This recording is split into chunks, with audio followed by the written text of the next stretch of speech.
नमस्कार शेतकरी बंधूंनो, आज आहे तारीख 17 मे 2026 आणि आज आपण बघणार आहोत महाराष्ट्र पीक विमा योजनेबद्दलच्या ज्या मोठ्या अपडेट समोर आलेल्या आहेत त्या आपण एक एक करून बघून घेऊया।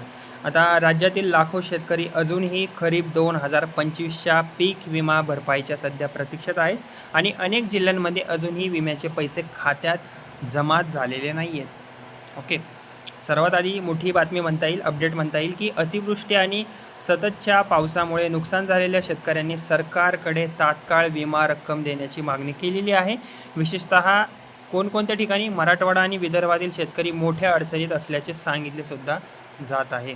ओके, आता ही दुसरी अपडेट म्हणजे की राज्यात जवळपास 94 लाख शेतकऱ्यांनी खरीप पीक विमा भरला होता। शेतकऱ्यांकडून सुमारे 500 कोटी रुपयांचा हिस्सा जमा सुद्धा करण्यात आला होता, मात्र अनेक जिल्ह्यांमध्ये अजूनही पीक विमा जमा झालेला नाही आहे। अशा तक्रारी शेतकरी खूप जास्त प्रमाणात करत आहेत। ओके, ज्या शेतकऱ्यांना विमाचे पैसे आलेले नाही आहे त्यांनी माझ्या चॅनेलच्या खाली आधी सबस्क्राईब करा आणि मला कमेंटमध्ये नक्की सांगा तुम्हाला जर पीक विम्याचे पैसे नसतील आले आणि कोणता जिल्हा आहे हे सुद्धा नक्की सांगा। ओके, आता कृषी विभागाच्या माहितीनुसार नुकसानग्रस्त शेतकऱ्यांनी विमा वाटपाची प्रक्रिया सुरू आहे। ओके, काही रिपोर्टनुसार सुमारे 1300 कोटी रुपयांची विमा भरपाई निश्चित करण्यात आली असून वितरण आता सध्या अंतिम टप्प्यात पोहोचलेलं आहे।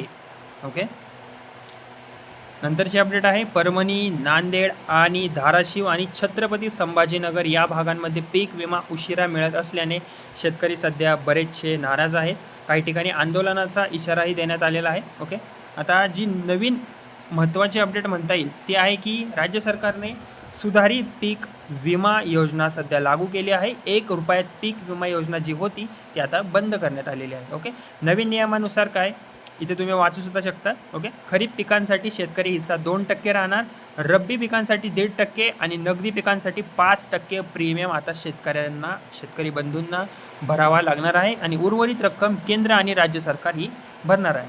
तसेच कांदा आणि इतर पिकांसाठी नुकसान भरपाई मंजूर झाल्याच्या बातम्या सुद्धा समोर येत आहेत। काही जिल्ह्यांना कोट्यवधी रुपयांचा निधी मंजूर करण्यात आलेला आहे। जर तुम्हाला ही भरपाई मिळाली असेल तर माझ्या कमेंट नक्की करा, किती पैसे मिळाले हे सुद्धा तुम्ही सांगू शकता किंवा तुमचा जिल्हा सांगू शकता। जर तुम्हाला पीक विम्याचे पैसे भेटले असतील तर तुम्ही नक्की कमेंट करा। ओके, आता कृषी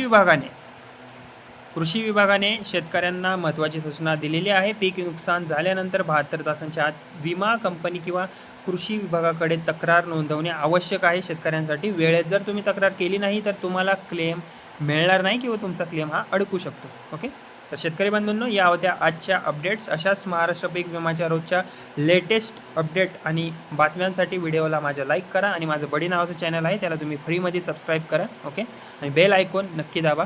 धन्यवाद।